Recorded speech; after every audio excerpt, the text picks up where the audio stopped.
Hello, my dear friends and my dear children.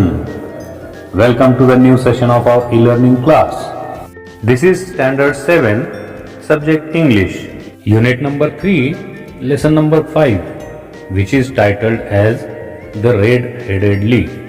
My dear friends and my dear children, in the last session, we learned that how the assistant of Mr. Wilson, that is Spaulding, pushed him through the crowd and took him to the office of the Red-Headed League.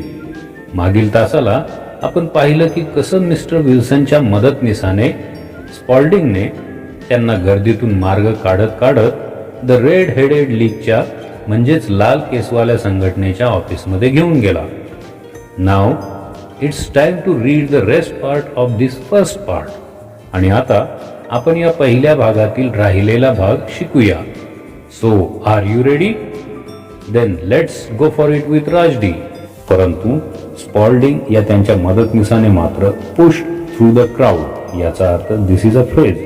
Push through the crowd म्हणजे गर्दीतून मार्ग काढत काढत and took Mister Wilson to the office. त्याने गर्दीतून मार्ग काढला आणि मिस्टर विल्सन यांना त्या संघटनेच्या ऑफिसमध्ये घेऊन गेला. Mister Wilson continues his story to Mister Sherlock Holmes who is the world famous private detective. Mister Wilson यांनी त्यांची कहाणी जगातील सर्वाधिक प्रसिद्ध असलेल्या गुप्तहेराला शेरलॉक होम्स यांना सांगणे चालू ठेवले. ते पुढे म्हणतात, now next there was nothing in the office but a couple of chairs and a table. आणि आता पुढे त्यांनी सांगितलंय की या ऑफिसमध्ये फार काही नव्हतं, फक्त 2 खुर्च्या आणि एक टेबल होता. A red-headed man sat behind the table. आणि त्या टेबलच्या मागे एक लाल केसवाला मनुष्य बसलेला होता. He was Mr. Duncan Ross, a representative of Red-Headed League. तो मनुष्य म्हणजेच मिस्टर डंकन रॉस होता की जो लाल केसवाल्या संघटनेचा प्रतिनिधी होता.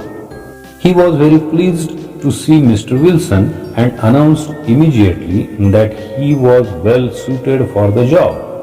मिस्टर विल्सनला पाहिल्याबरोबर मिस्टर डंकन रॉस खूप खुश झाला. व्हेरी प्लीज म्हणजे खूप आनंदित झाला, खूप खुश झाला. अँड अनाउन्स्ड इमिजिएटली आणि त्याने ताबडतोब जाहीर केलं की he was well suited for the job, की मिस्टर विल्सन हे या नोकरीसाठी अगदी योग्य व्यक्ती आहेत. He shook hands with mister Wilson, congratulated him and told all other candidates to go back. मग त्या मिस्टर डंकन रॉसने या मिस्टर विल्सन बरोबर हस्तांदोलन केलं, त्यांचं अभिनंदन केलं, congratulated him and told all other candidates आणि इतर सर्व उमेदवारांना त्याने टू गो बॅक परत जाण्यासाठी सांगितलं. Mister Duncan Ross explain that Mister Wilson would have to be in the office from 10 to 2. आणि मग या मिस्टर डंकन यांनी मिस्टर विल्सन यांना असं सांगितलं की तुम्हाला ऑफिसमध्ये सकाळी 10 ते दुपारी 2 वाजेपर्यंत थांबावं लागेल. If he left the office he would lose the job. आणि जर तुम्ही मध्येच या 10 ते 2च्या दरम्यान जर मध्येच तुम्ही ऑफिस सोडून गेले तर तुम्हाला ही नोकरी गमवावी लागेल. Spaulding assured Mr Wilson that he would look after Mr Wilson's business in his absence. स्पॉल्डिंगने मिस्टर विल्सनला खात्री दिली की त्यांच्या अनुपस्थितीमध्ये इन हिज अब्सेन्स त्यांचा जो व्यवसाय आहे तो व्यवसाय त्याची मी व्यवस्थित काळजी घेईन. The pay was fixed at 4 pounds a week. आणि मग अशा नोकरीसाठी प्रत्येक आठवड्याला 4 पाऊंड असा पगार ठरवण्यात आला. फिक्स्ड म्हणजे ठरवण्यात आला as per given in the advertisement. And the work sed Mr Wilson. आणि मग मिस्टर विल्सन यांनी विचारलं, परंतु नेमकं काम काय करायचं, कामाचं स्वरूप काय आहे. You have to copy out the encyclopaedia Britannica. Britannica ज्ञानकोशाच्या प्रतीची तुम्हाला नक्कल करायची आहे. अशा पद्धतीचं कामाचं स्वरूप मिस्टर डंकन रॉस यांनी मिस्टर विल्सनना सांगितलं. The pay was very good and the work was light. म्हणजे पगार अतिशय चांगला होता आणि त्या मानाने काम मात्र खूपच कमी होतं. Mister Wilson accepted the job and begin his work the very next day. Mister Wilson यांनी ती नोकरी स्वीकारली, accepted the job and begin आणि सुरुवात केली त्यांच्या कामाला द व्हेरी नेक्स्ट डे म्हणजे पुढच्याच दिवसापासून. Mr. Duncan Ross was there in the office to see that Mr. Wilson did his work properly and did not leave the office. Mr. Duncan Ross त्या ठिकाणीच असत ऑफिसमध्ये हे पाहण्यासाठी, टू सी हे पाहण्यासाठी की मिस्टर विल्सन त्यांचं काम व्यवस्थितपणे करतायत, did his work properly and did not leave the office, आणि ते त्यांचं काम सोडून दुसरीकडे कुठेही जात नाहीत, हे पाहण्यासाठी मिस्टर डंकन रॉस तेथेच ऑफिसमध्ये बसून होते. He told Mister Wilson to start with the letter A, आणि त्यांनी मिस्टर विल्सनना ए या अक्षरापासून सुरुवात करायला सांगितली. कशासाठी? तर त्या ब्रिटानिका ज्ञानकोशाच्या प्रतीची नक्कल करण्यासाठी सुरुवात ए या अक्षरापासून करायला सांगितली. Mr Wilson wrote diligently for 4 hours without leaving his place, आणि मिस्टर विल्सन हे अतिशय परिश्रमपूर्वक, डिलिजंटली म्हणजे परिश्रमपूर्वक, मन लावून, तन्मयतेने 4 तास त्यांचं काम एका ठिकाणी बसून लिहिण्याचं काम करत होते. Mister Ross would drop in from time to time to see that all was right with mister Wilson, आणि हे जे मिस्टर रॉस होते ते मधून मधून सारखे would drop in from time to time म्हणजे ते येऊन जात होते, टाइम टू टाइम वेळोवेळी, टू सी दॅट हे पाहण्यासाठी की मिस्टर विल्सन हे अगदी व्यवस्थितपणे काम करत आहेत.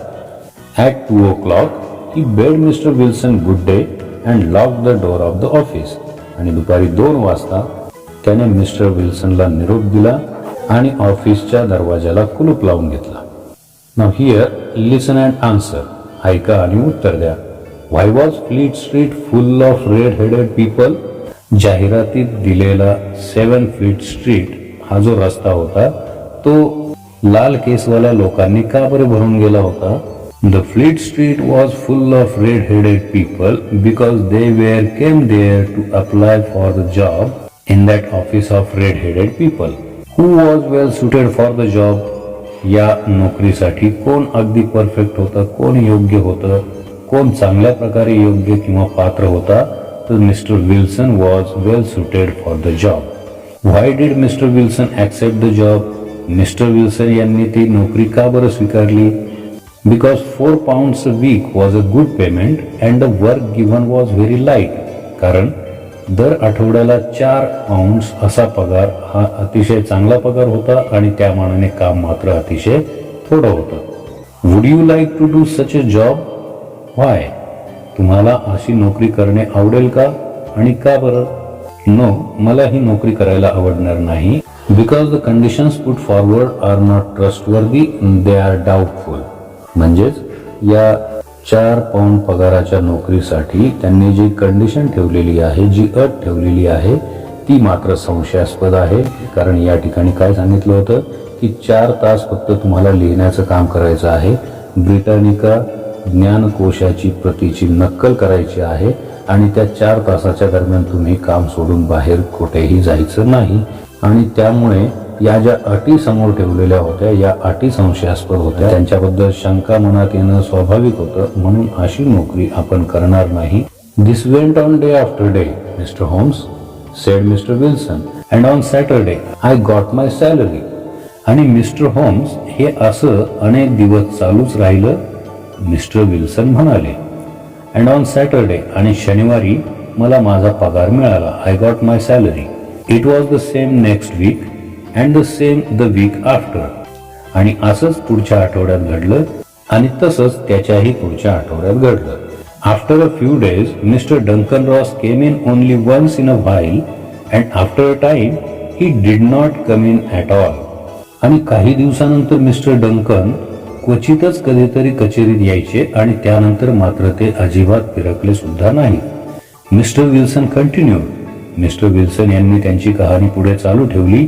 8 weeks had passed like this and I had written about aborts, archery, etc. and hoped that I might get on to B soon. Mister Wilson यांनी त्यांची कहाणी पुढे चालू ठेवली आणि सांगितलं की अशा पद्धतीने 8 आठवड्यांचा काळ निघून गेला आणि मी अबॉट्स, आर्चरी हे शब्द लिहून पूर्ण केले होते आणि मला असं वाटत होतं की मी लवकरच बी या अक्षराला सुरुवात करेन. गेट ऑन म्हणजे सुरुवात करणे. And then suddenly the whole business came to an end. आणि अचानक हा सर्व व्यवसायच ठप्प झाला. To an end? Holmes asked. बंद झाला? होम्सने विचारलं. Yes sir. This morning I went to my work as usual at 10 o'clock. होय सर, मी नेहमीप्रमाणेच आज सकाळी 10 वाजता माझ्या कामावर गेलो. But the door was shut and locked with a little note nailed on it. परंतु दरवाजाला कुलूप लावलेलं होतं आणि त्या ठिकाणी एक चिठ्ठी लावलेली होती.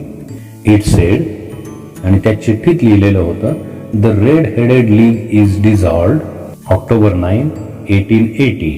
म्हणजेच त्या चिठ्ठीवर असं लिहिलेलं होतं की 9 ऑक्टोबर 1880 ची तारीख लिहून लिहिलेलं होतं, लाल केसवाल्यांची संघटना बंद किंवा हे संघटना विसर्जित करण्यात आली आहे. I was shocked. I did not know what to do. मला तर धक्काच बसला आणि काय करावे हे मला समजेना. Mister Wilson went on with his story. I made enquiries at the nearby offices, but none of them knew anything about the league. Mister Wilson यांनी त्यांची कहाणी सांगणं पुढे चालूच ठेवलं आणि म्हणाले की मी शेजारच्या ऑफिसेसमध्ये चौकशी केली, परंतु कोणालाही या संघटनेबद्दल काहीही माहिती नव्हतं. The rooms had been rented under a false name. आणि या ज्या खोल्या घेतल्या होत्या या संघटनेच्या लोकांनी ऑफिससाठी, या खोल्या देखील खोट्या नावाने, अंडर अ फॉल्स नेम म्हणजे खोट्या नावाने त्यांनी भाड्याने घेतलेल्या होत्या. रेंटेड, रेंट म्हणजे भाड्याने. I went home and asked my assistant Spaulding for advice. मी घरी आलो आणि माझा मदतनीस स्पॉल्डिंगला याबद्दल सल्ला विचारला. But he could not help me in any way. परंतु तो सुद्धा मला कुठल्याही प्रकारे मदत करू शकला नाही. I want to find out about the league, Mister Holmes, who they are and why they played this prank upon me. मला या संघटनेविषयी माहिती काढायची आहे. मला हे शोधून काढायचं आहे मिस्टर होम्स की हे कोण लोक आहेत आणि त्यांनी अशा पद्धतीने माझी थट्टा का केली. टू प्ले प्रँक अपॉन म्हणजे थट्टा करणे, चेष्टा करणे. So who they are and why they played this prank upon me, I want to find out. The whole thing is a mystery. आणि हे सगळंच काही गूढ आहे, हे सगळंच रहस्य आहे. That is why I came to you. आणि म्हणूनच मी तुमच्याकडे आलो आहे. I have heard a lot about you. मी तुमच्याबद्दल खूप काही ऐकलेलं आहे. That you are very intelligent and you are very good at your profession. तुम्ही खूप बुद्धिमान आहात आणि तुम्ही तुमच्या व्यवसायामध्ये you are working at the top. तुमचं काम अगदी वाखाणण्याजोगं आहे आणि म्हणूनच मी तुमच्याकडे आलो आहे. Holmes found Mister Wilson's story very unusual. Holmes यांना मिस्टर विल्सन यांची ही कहाणी जरा विचित्र वाटली, विलक्षण वाटली, नेहमीपेक्षा वेगळी वाटली. अनयुज्युअल म्हणजे विचित्र किंवा नेहमीपेक्षा वेगळी. Not usual, that means unusual. He asked, तेव्हा होम्सने विचारलं, Mister Wilson, this assistant of yours who first called your attention to the advertisement, what is he like.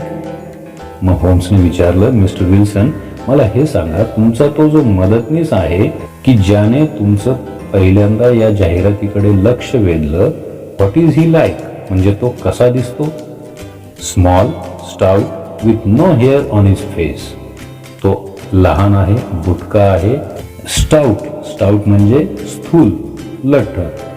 With no hair on his face, त्याच्या चेहऱ्यावर एकही केस नाही. He has a white splash of acid on his forehead. आणि त्याच्या कपाळावर ऍसिडचा पांढरा डाग आहे. व्हाईट स्प्लॅश ऑफ ऍसिड म्हणजे ऍसिडचा पांढरा डाग त्याच्या कपाळावर आहे. I thought as much, said Mister Holmes. Is he still with you. तरी मला वाटलंच होतं. आय थॉट ॲज मच म्हणजेच मला वाटलंच होतं. मिस्टर होम्स म्हणाले, is he still with you. तो अजूनही तुमच्या बरोबर काम करतो का. हो येस सर.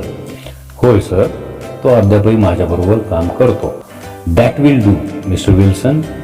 मग ठीक आहे तर mister Wilson, I can give you my opinion on this subject in a day or two. मी या विषयाबद्दलचं माझं मत तुम्हाला 1 किंवा 2 दिवसामध्ये देतो. Today is Saturday and by Monday we may come to a conclusion. आज शनिवार आहे आणि सोमवारपर्यंत आपण या गोष्टीच्या निष्कर्षापर्यंत येऊ शकू. So again here are two things to do. The first is, what is the difference between a dictionary and an encyclopedia? Find out. Dictionary म्हणजेच शब्दकोश आणि एन्सायक्लोपीडिया म्हणजेच ज्ञानकोश किंवा विश्वकोश, यातील फरक काय आहे तो फरक शोधून काढा. So a dictionary gives a list of words of a language in alphabetical order and gives their meanings. Dictionary म्हणजे शब्दकोश. शब्दकोशामध्ये एखाद्या भाषेतील शब्दांची यादी त्यांच्या अर्थासह आणि अल्फाबेटिकली म्हणजेच वर्णानुक्रमे दिलेली असते. And whereas an encyclopedia is a book that gives information about different areas of knowledge, usually arranged in alphabetical order. आणि एन्सायक्लोपीडिया म्हणजे ज्ञानकोश किंवा विश्वकोश. यामध्ये आपल्याला ज्ञानाच्या विविध शाखांबद्दल, क्षेत्रांबद्दल, त्यातील बारकाव्यांसह सविस्तर माहिती दिली जाते आणि यामध्ये देखील विषय अल्फाबेटिकली म्हणजेच वर्णानुक्रमे दिलेले असतात. थोडक्यात डिक्शनरीमध्ये भाषा, त्यातील शब्द आणि त्यांचा अर्थ यावर भर दिलेला असतो, तर ज्ञानकोशामध्ये शब्दाशी संबंधित विषयावर फोकस केलेले असते. So this is the difference between a dictionary and an encyclopedia. Suggest a few words that may appear under A after archery in an encyclopedia. विश्वकोशात ए या अक्षरांतर्गत आर्चरी या शब्दानंतर येणारे काही शब्द सांगा. तर विश्वकोशात ए या अक्षरांतर्गत आर्चरी या शब्दानंतर येणारे काही शब्द आर्किटेक्चर, आर्चिव, आर्क्टिक असे आहेत. This way we have covered the first part of this detective story in 2 parts. अशा रीतीने आपण रेड हेडेड ली या गुप्तहेर कथेतील पहिला भाग 2 भागांमध्ये पूर्ण केला आहे. But unfortunately the second part has been dropped out for this semester. परंतु दुर्दैवाने दुसऱ्या सत्रामध्ये या कथेचा दुसरा भाग वगळण्यात आला आहे. But if you want to read, learn and try to understand the second part of this story, then write me in the comment box. परंतु जर तुम्हाला या कथेचा पुढचा भाग शिकण्याची, समजून घेण्याची इच्छा असेल तर कमेंट बॉक्समध्ये तसे लिहा. आपण तोही भाग समजून घेऊन नेमकं शेवटी काय सत्य, कोणतं गूढ, कोणतं रहस्य उजेडात आलं किंवा येतंय ते पाहू. Do read this part again and again. Practice new and difficult words. Write the answers of the questions beside the story. ही गोष्ट पुन्हा पुन्हा वाचा, नवीन आणि कठीण शब्दांचा सराव करा आणि पाठाच्या बाजूला दिलेल्या प्रश्नांची उत्तरे लिहून काढा. That's all for now. We'll meet in the next session. Till then, practice listening, speaking, reading and writing. And if you like and understand the story, then please hit the like button. Share this video with your friends and students. Do comment in the comment box and subscribe to the channel Go For It with Rajdi. Do take very good care of yourself and your loved ones. Wish you a very happy and healthy new year 2021. Thank you and bye bye.